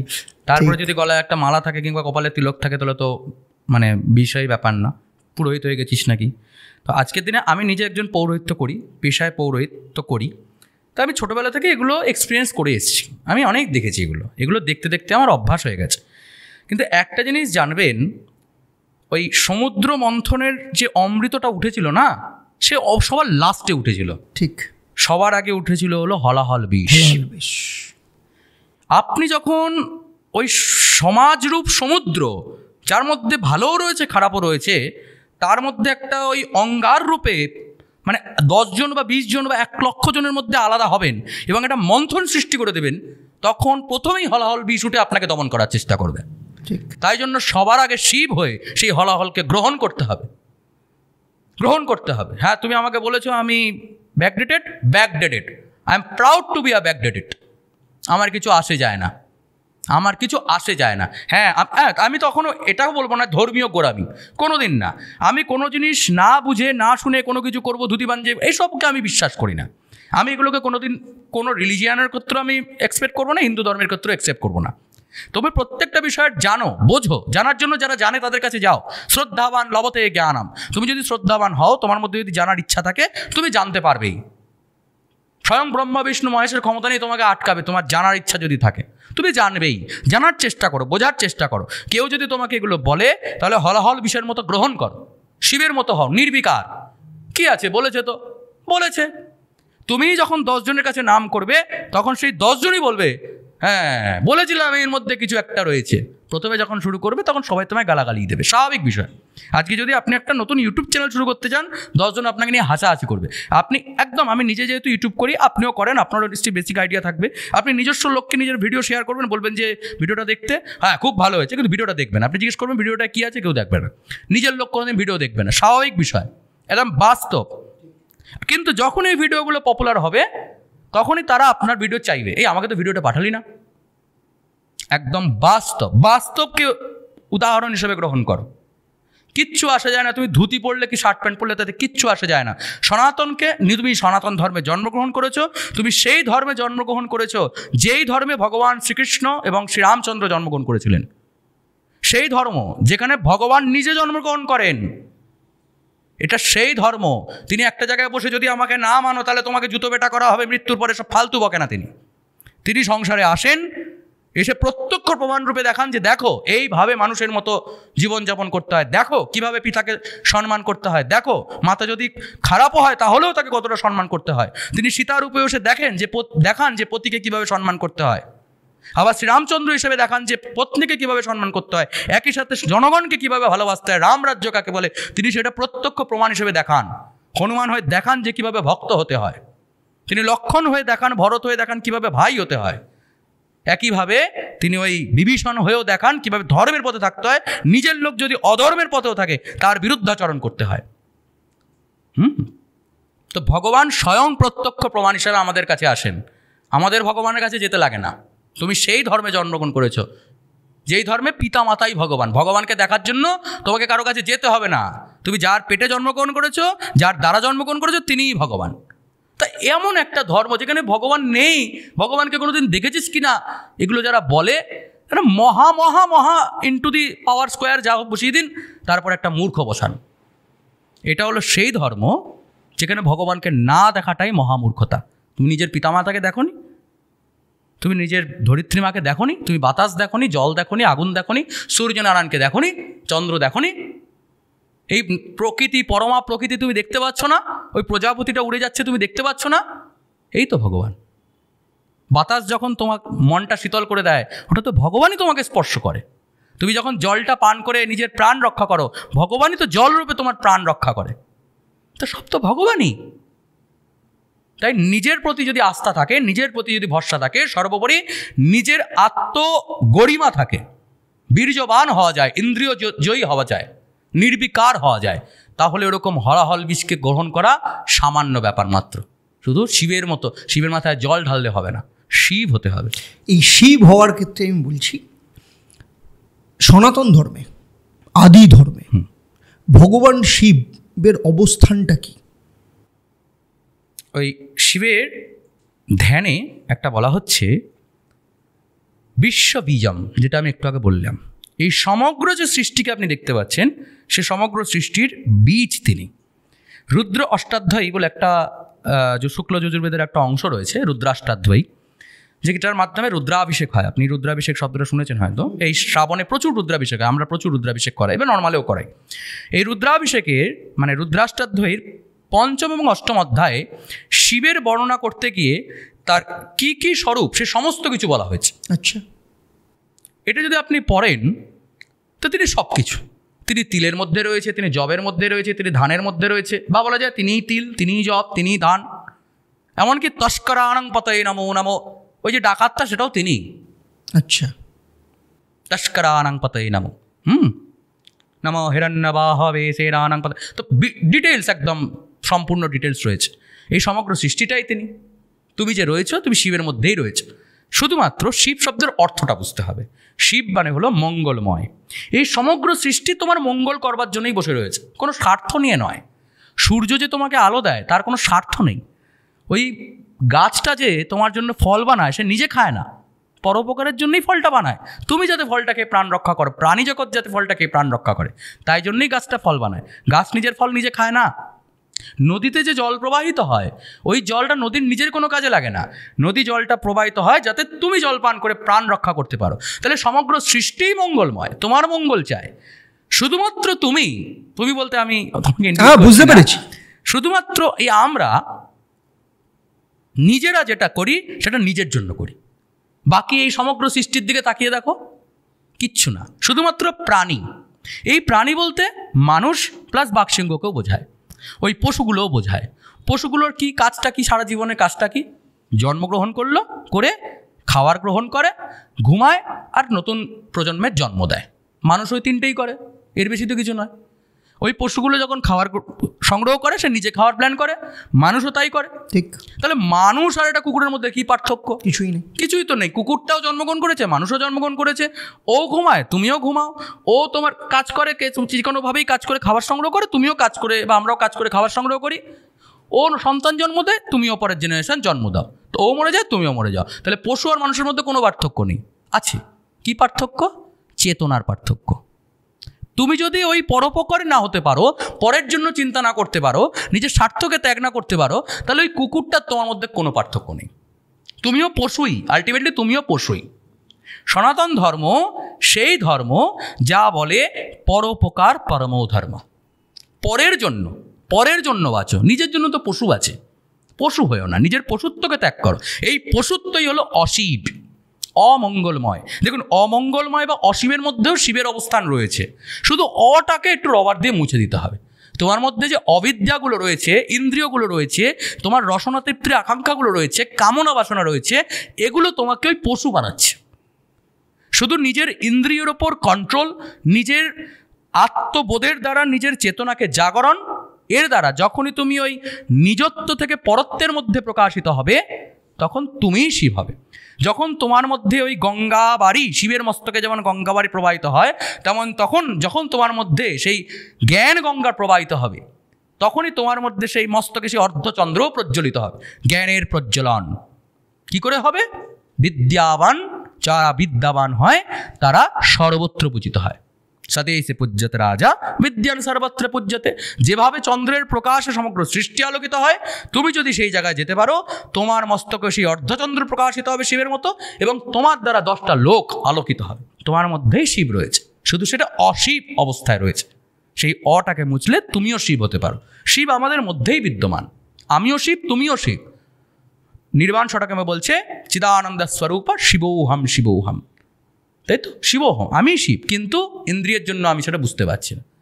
যখনই সেটা নিজের মধ্যে উপলব্ধি হবে, তখনই নির্বাণ ষটকের অর্থ বোঝা যাবে। ন মৃত্যু ন শঙ্কা নামে জাতিভেদা, আমার কোনো মৃত্যু নেই, আমার কোনো ভয় নেই, আমার কোনো জাতিভেদ নেই, কোনো কিছু নেই। আমি কে?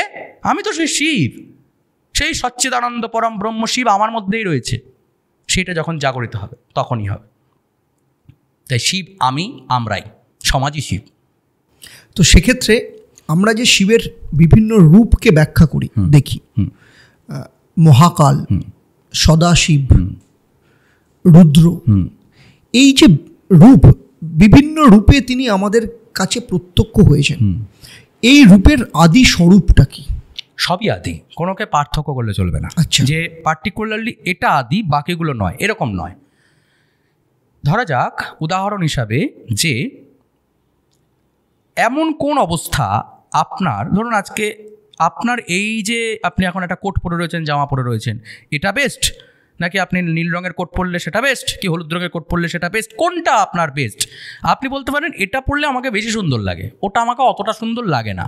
এটা আপনার নিজস্ব চয়েস নয়, কিন্তু আপনার আত্মা এটা বলে না, আপনার দেহ বলে, দেহ অভিমান বলে। আচ্ছা, আপনাকে সুন্দর লাগে না, আপনার দেহটাকে সুন্দর লাগে। আত্মা এবং অনাত্মার প্রকাশ। আমি যখন এই যে সাজগোজগুলো করি, এই সাজটা কেন করি? আমার দেহটাকে সুন্দর লাগবে বলে। আমাকে আবার সুন্দর লাগালাগি কি আছে? আমি তো নিরাকার পরম ব্রহ্ম। যেভাবে গৃহের মধ্যে থেকে আমি আপনি এই সংসারের সব কিছু কর্ম করে বেড়াই, সেভাবে আত্মা রূপ, মানে আমি আসলে আত্মা রূপে এই দেহরূপ শরীরের মধ্যে থেকে এই সম্পূর্ণ কর্ম করে বেড়াই। যখন আমি কথা বলি তখন আমার দেহ কথা বলে, যখন আমি কর্ম করি তখন আমার দেহ কর্ম করে, আমি করি না। আমি নির্বিকার, নিরাকার, আমার এই সমস্ত কিছুর প্রয়োজন নেই, কিন্তু কর্ম করতে হবে। কারণ শ্রীমদ্ ভাগবত গীতাতেও বলছে কারোর ক্ষমতা নেই কর্ম ব্যতীত অন্য কিছু করার। তাই জন্য এই শিবের ক্ষেত্রেও তাই, সবই শিব, সব রূপের মধ্যেই শিবের প্রকাশ, কিন্তু প্রত্যেকটার নিজস্ব নিজস্ব ধরন রয়েছে। যেমন মহাকাল, মহাকাল রূপে এটা বোঝানো হচ্ছে যে শিব সময় চক্রের উপর আছেন, শিব স্বয়ং সময়। এই যে কাল মানে কি? সময়, সময়েরও যে অতীত, যিনি অতীতেরও অতীত এবং ভবিষ্যতেরও ভবিষ্যৎ, তিনিই মহাকাল। তো মহাকাল তিনি সদাশিব, তিনি সব সময় সব ক্ষেত্রেই তিনি মঙ্গলময়, সদাশিব। রুদ্র, যিনি রোদন করেন, রোদন করান, যিনি আপনাকে রোদন করান, তিনিই রুদ্র। তো বিভিন্ন রূপে তাকে বিভিন্ন রূপে জানা যায়। তাকে আমি যে রূপে জানতে চাই তিনি সেভাবেই আমাদের কাছে প্রকাশিত হন। শ্রীমদ্ ভাগবত গীতায় বলছে ইয়ো ইয়ো ইয়াং ইয়াং তনং ভক্তিম শ্রদ্ধার্চিতমিচ্ছতি। যে আমাকে যেভাবে দেখতে চায় আমি তার কাছে সেভাবে প্রকাশিত হই। তো ভগবান সর্বরূপে সর্বভাবে আমাদের কাছে প্রকাশিত রয়েছে। শুধু বক্তব্য হলো তুমি আমাকে কী রূপে দেখতে চাও বলো। দোকানে সব কিছু সাজানো রয়েছে, আপনি কোনটা কিনতে চান আপনার প্রবলেম। দোকান তো দোকানই থাকে। আমার কাছে লাল, নীল, সবুজ, হলুদ লজেন্স রয়েছে। শিশু বললো আমার লালটা চাই, তার লাল পছন্দ, অমুকের হলুদটা পছন্দ, তার সবুজটা পছন্দ, কিন্তু তিনজনেই তো লজেন্সই খাচ্ছে। ঠিক। এই যে শিবের স্বরূপ শিবলিঙ্গ, এই শিবলিঙ্গের প্রকার বা শিবলিঙ্গের যে আদি শব্দটা বা এই রূপটা কিভাবে এসছে? যেখানে সমস্ত কর্ম লীন হয়ে যায়, আচ্ছা, সেটাই হলো লিঙ্গ। ওকে। সমস্ত কর্ম কিভাবে লীন হয়? আমি যে কর্ম করেছি সেই কর্মফল তো আমাকে পেতেই হবে। আমি যদি পড়াশোনা করি পরীক্ষায় ফেল করব, পড়াশোনা না করলে পড়াশোনা করলে পরীক্ষায় পাশ করবো, পড়াশোনা না করলে পরীক্ষায় ফেল করবো, তো স্বাভাবিক বিষয়। তা কর্মফল তো আমাকে পেতেই হবে। আমার জীবনের প্রতিটি সপ্তাহ তো পরীক্ষাই, তো কুরুক্ষেত্রের যুদ্ধ চলছে সমাজের মধ্যে, আমার আপনার সারা জীবন। তা আমি যেটা করব সেই ফল তো আমাকে পেতেই হবে। তাহলে আমি এই কর্মফলের ওপরে উঠবো কী করে? শ্রীমদ্ ভাগবত গীতার দ্বিতীয়, তৃতীয়, চতুর্থ এবং ম্যাক্সিমামটাই পুরোটাই সেই নিষ্কাম কর্মযোগ ডিটেলস যখন আপনি পড়বেন তখন আপনি বুঝতে পারবেন যে কর্মের ওপরে কী করে ওঠা যায়, কর্মের মধ্যে থেকেও সেই কর্মফলের ওপরে কীভাবে ওঠা যায়, নিষ্কাম কর্মের মাধ্যমে।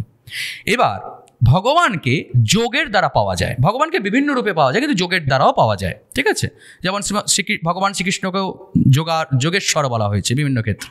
তো যোগের দ্বারা আমরা যখন একদম যোগের বেসিক ক্ষেত্রে যখন আমরা কনসেন্ট্রেশন করি বা মনোসংযোগ করি, চোখ বুঝে বা যোগের বিভিন্ন ক্ষেত্রে বলা হয় নাকের এই জায়গাকে কিছুক্ষণ তাকিয়ে থাকতে, তুমি বিভিন্ন বলে যে কিছু করার দরকার নেই, তুমি যদি চোখ বুঝে থাকো কি নাকের এই ডগায় তাকিয়ে থাকো ইত্যাদি ইত্যাদি।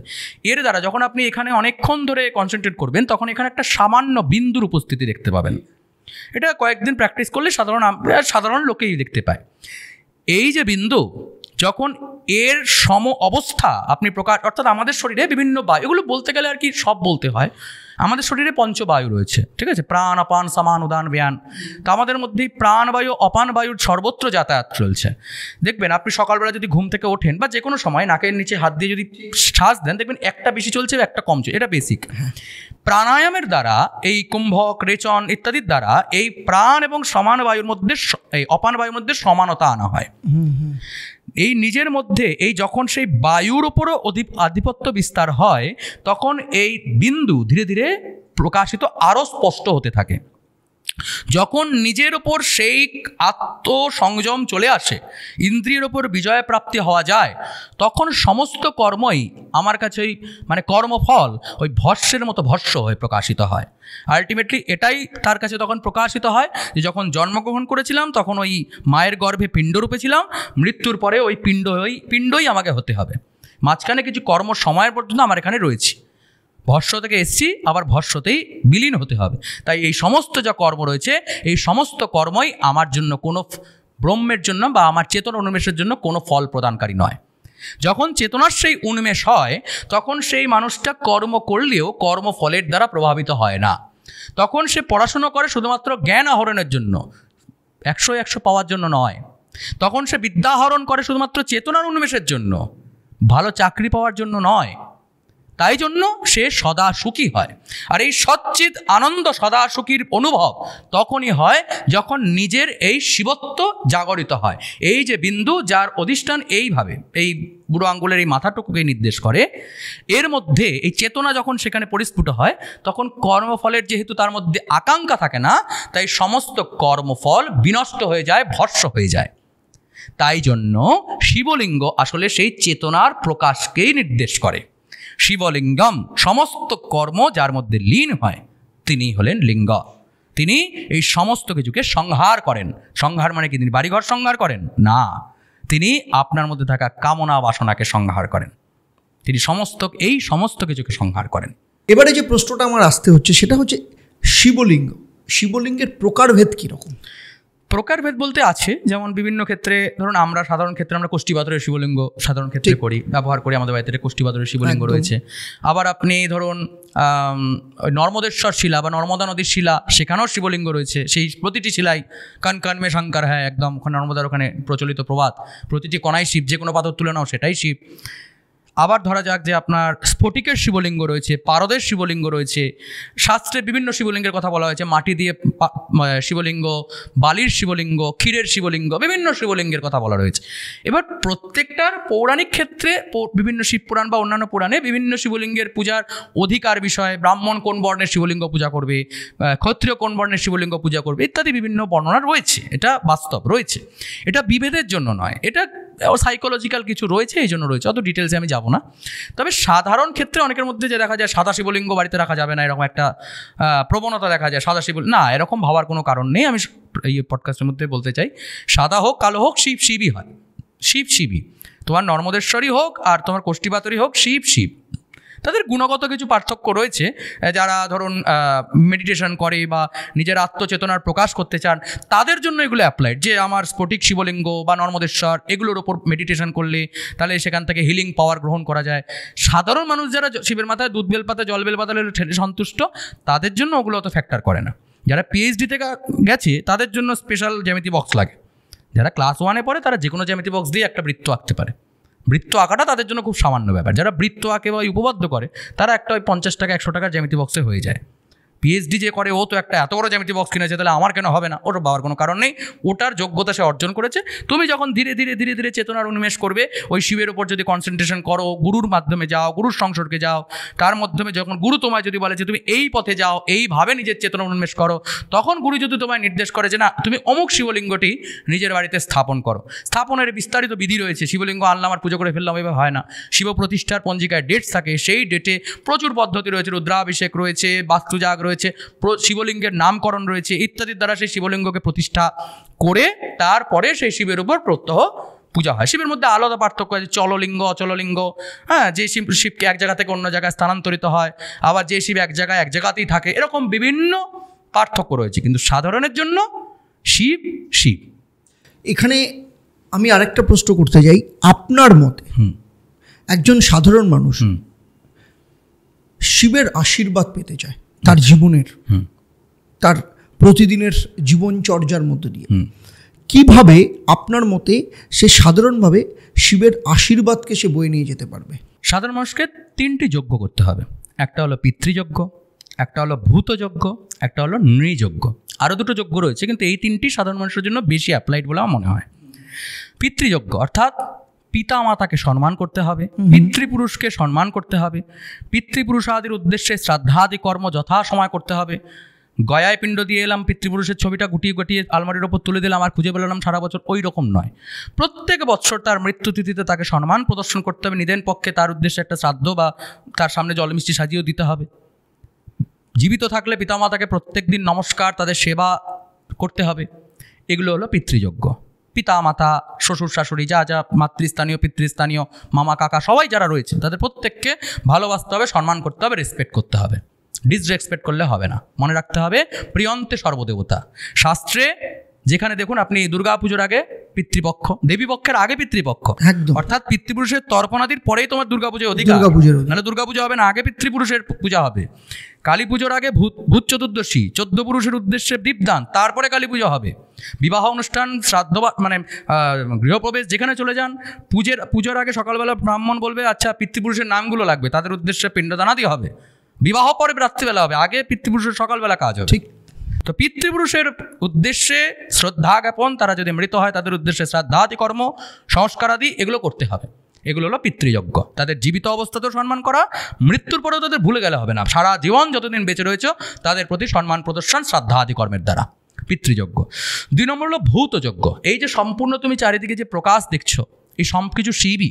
এই ক্ষিতি অপ তেজ মরুদ বোম, এই পঞ্চভূতের দ্বারাই সমগ্র সৃষ্টি প্রকাশিত। গাছে জল দিতে হবে, বৃক্ষরোপণ করতে হবে, পশু পাখিকে ভালোবাসতে হবে।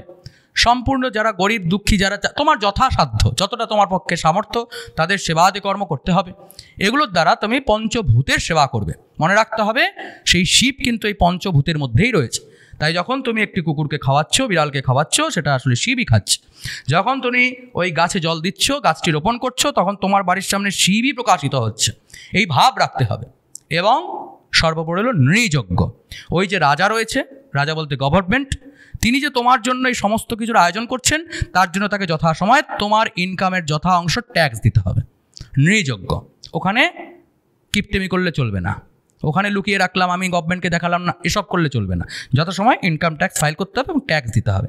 এই 3টে যজ্ঞ যদি কোনো মানুষ ঠিকঠাক করে এবং সংকল্পবদ্ধ হয় আমি আজীবন এটা করব, অটোমেটিক্যালি তার মধ্যে শিবত্ব জাগরিত হবে, তার মধ্যে চেতনার উন্মেষ হবে, তার মধ্যে দেবত্বের প্রকাশ হবে। তিনি সৎ হতে থাকবেন, চিৎ প্রকাশিত হবে এবং আনন্দ স্বরূপ হবেন।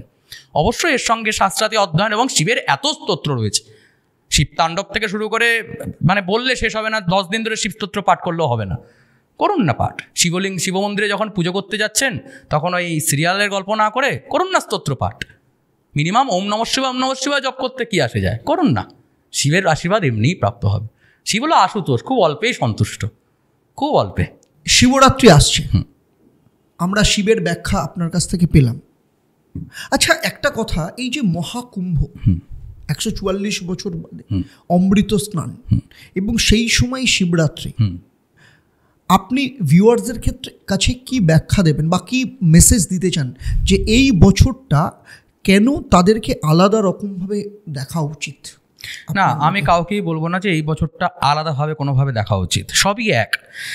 মহাকুম্ভের একটা আলাদা মহিমা রয়েছে, তার একটা আলাদা স্থান রয়েছে। শিবরাত্রির দিন যারা ভক্ত রয়েছে তারা যাদের পক্ষে সম্ভব, কিন্তু বর্তমানে যা আমরা দেখতে পাচ্ছি সেই জায়গার অবস্থা, যে আমরা সোশ্যাল মিডিয়া বা বিভিন্ন জায়গায় জানতে পারছি যে জ্যাম রয়েছে, মানুষের খাদ্য বস্ত্রের অসুবিধা হচ্ছে, গভর্নমেন্ট চেষ্টা করছে, আমরা যা জানতে পারছি বুঝতে পারছি যেটুকু ভালো খারাপ যাই হোক।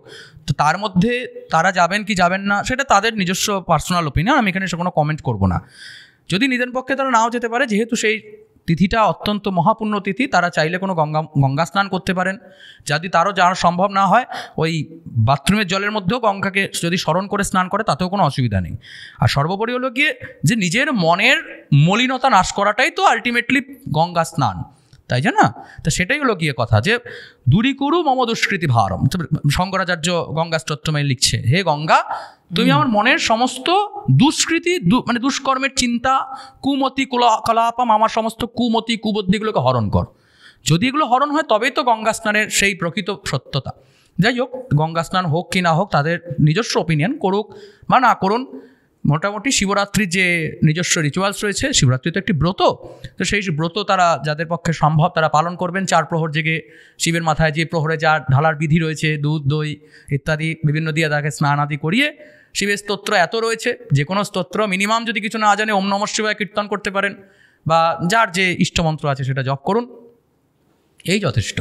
এখানে একটা লাস্ট আমি আপনার কাছে জাস্ট একটা প্রশ্ন করতে চাইছি, আমার মনে এলো। শিবকে বলা হয় ভোলা, আত্মভোলা, সংসার ত্যাগী বলা যায়। তবুও কেন সনাতনী মহিলারা শিবকে বারে বারে পতি হিসেবে গ্রহণ করতে চান? দেখুন, শিবকে আজকের দিনে যে পতিরূপে যারা বলে, শিবের মাথায় জল ঢেলে শিবের মতো বর চাই যারা বলে, তারা শিবের মতো বর চায় বলে আমার খুব একটা মনে হয় না। আমি কোনো নারীকে অ্যাটাক করছি না, কিন্তু শিবের প্রকৃত নিদর্শন যদি দেখা যায় তাহলে তিনি ওই মানে অন্নপূর্ণার কাছে ভিখারি রূপে যিনি এসছেন, সেই রকম শিবকে কেউ বর হিসেবে চাইবেন বলে আমার মনে হয় না। আমার মনে হয় এটা প্রচলিত প্রবাদ। কিন্তু প্রাচীনকালে শিবের মতো বর পাওয়ার একটা সৌভাগ্যের ব্যাপার ছিল। তার কারণ হলো শিব এমন একটা মানে দেবতা যার স্ত্রীর মৃত্যুতে তিনি তাণ্ডব করেন। তার ভালোবাসার প্রকাশটা এটাই, যে তিনি তার স্ত্রীকে ঠিক কতটা ভালোবাসেন। শিবকে যখন স্মরণ করা হয় তখন বলা হয় পার্বতী পাতায় নমঃ শিবায়। তার শুধুমাত্র তাকে স্মরণ করা হয় না, তিনি পার্বতীর পতিরূপে পরিচিত হন। তিনি হলেন শিব, তিনি দেবাদিদেব মহাদেব। তার কাছে সমগ্র সৃষ্টি তার পদতলে আনতা, তাই না? সমগ্র দেবগণ তার স্তুতি করে, তথাপি তিনি ওই সম্পূর্ণ সাধারণ একটা মানে তার অলঙ্কার বলতে একটা মানে তিনি ওই সাপ ঝুলিয়ে নিয়েছেন, পরার মধ্যে একটা বাকছাল পরেছেন, আর গায়ের মধ্যে সেন্ট বডি স্প্রে চন্দনাদি না মেখে একটু বিভূতি ভস্য নিয়ে গায়ে মেখে নিয়েছেন। তো এই হলো তার, যার কাছে সমগ্র সৃষ্টি যার পদতলে, যিনি সমগ্র সৃষ্টির মালিক, দেবাদিদেব মহাদেব, যার মহানতা সমগ্র সৃষ্টিকে আলোকিত করে, তিনি আসলে কিন্তু মহান হয়েও অত্যন্ত সাধারণ। আর এই সাধারণ হওয়াটাই কিন্তু আসলে অসাধারণ বিষয়। তাই তৎকালীন সমাজের নারীরা ওই সাধারণ পুরুষটিকে খুঁজতেন, যার সাধারণত্বটাই আসলে তাকে অসাধারণ করে। তাই জন্য শিবের মতো বর পাওয়া মানে সেই রকম বরের কামনা করা, যে বর তার স্ত্রীকে এতটা ভালোবাসবেন, যে শিবের মতো অত্যন্ত সাধারণ হবেন, কিন্তু তিনি এতটাই অসাধারণ যে সমগ্র সৃষ্টি তার মানে তার গুণগান করলেও তার মধ্যে অহংকারের সামান্যতম প্রকাশিত হবে না। ওই একটা গান আছে না, শিবের মতো পাগল মেলা ভার, শিবের মতো পাগল মেলা ভার। তিনি আসলে পাগলই। সুধাতে গরল যার আহার, তিনি সুধা পান করেন না, তিনি গরল পান করেন, বিষ পান করেন। বলদবাহন, চর্ম আসন, সর্প অলঙ্কার, এত কিছু, সব কিছু তার কাছে রয়েছে। সব তিনি চাইলে স্বর্ণ সিংহাসন, কেন সমগ্র রত্ন অলঙ্কার আদি দিয়ে সিংহাসন প্রস্তুত করে তার উপর উপবেশন করতে পারেন, কিন্তু তিনি কি আসন নিলেন? বলদ বাহন। তিনি একটা ষাঁড়কে বেছে নিলেন, যে ষাঁড়কে কোনো সমাজের কেউ ভালোবাসে না। গরু জন্মালে গরুটা দুধ দেবে বলে মানুষের ভালোবাসা পায়, ষাঁড় জন্মালে তার মালিক খুশি হয় না। তাই বললেন, তুমি তো সমাজের বহিষ্কৃত, ভাই তুমি আসো আমার কাছে, তুমি আমার বাহন। চর্ম আসন, চামড়া, ওই যে পশুগুলো রয়েছে যার মৃত্যুর পর চর্মটা পচে যায়, গলে যায়, নষ্ট হয়ে যায়, সেই চর্মগুলোকে তিনি আসন হিসাবে নিলেন। সর্প অলঙ্কার, যে সর্পকে কেউ বাড়িতে চায় না, বাড়িতে নিশ্চয়ই কেউ সাপ পুষতে চায় না, সবাই সাপকে দূর দূর দূর দূর করে। তুমি বলে আসো, তুমি আমার গলায় থাকো। পুষ্পের মধ্যে দেখো শিবের পুজোয় কি লাগে? ধূত্রা, আকন্দ স্টেশনের পাশে ছড়িয়ে থাকে, ফুলে থাকে। আপনি বিষ্ণু পূজা, দুর্গা পূজা, কালী পূজা কেউ বলবেন একটা আকন্দ নিয়ে আসো। ঠিক, একটা সুন্দর ফুল জবা, কি সুন্দর দেখতে, একটা রাজসিক ব্যাপার। আমি কোনো দেবতাকে কিন্তু ছোটো করছি না, আমি ভাবলে চলবে না। বিষ্ণু পূজায় একটা সুন্দর হলুদ পীতবর্ণ পুষ্প। শিব বলল কি, ওই যে স্টেশনের ধারে যে ফুলগুলো আছে, যেগুলো কোনো দেবতার পুজোয় লাগে, ওটা নিয়ে আসো। চন্দন, লাল চন্দন, সাদা চন্দন, এত কিছু তো সব দেবতার পুজোয় লাগে। কিন্তু ওই যে শ্মশানে মানুষটাকে পোড়ানো হলো, ওই যে ছাইটা, ভস্যটা, ওই যে যজ্ঞটা হলো, যজ্ঞের ছাইটা, ওটা তো কেউ মাখে না। দাও, ওটা আমাকে দাও। কতটা সাধারণ, সমগ্র সৃষ্টি যার বন্দনায় মুখরিত, তবু তিনি সাধারণ। এবং তার মানে কি বলবো, মানে তার মহিমা এতটা যে তো বলে শেষ করা যাবে না। এ শুধু ভাবের বিষয়, এ শুধু ভাবের। শিব হলো ভাবের, ভাব যার মধ্যে নেই সে শিবকে বুঝতে পারবেন। শিবের মহানতার এতটাই। অসংখ্য ধন্যবাদ আপনাকে। অনেকক্ষণ ধরে আমরা প্রচুর কিছু শিখলাম, জানলাম, সমৃদ্ধ হলাম, এবং আমাদের ভিউয়ার্সও আশা করি প্রচুর কিছু আজকে জানতে পারলো। শুধু তাই নয়, এর পরেও আপনাকে আমরা চাইব নিশ্চয়ই আরও অন্য বিষয় নিয়ে, প্রচুর জানার খিদে রয়ে গেল। অসংখ্য ধন্যবাদ। নমস্কার। হর হর মহাদেব। হর হর মহাদেব।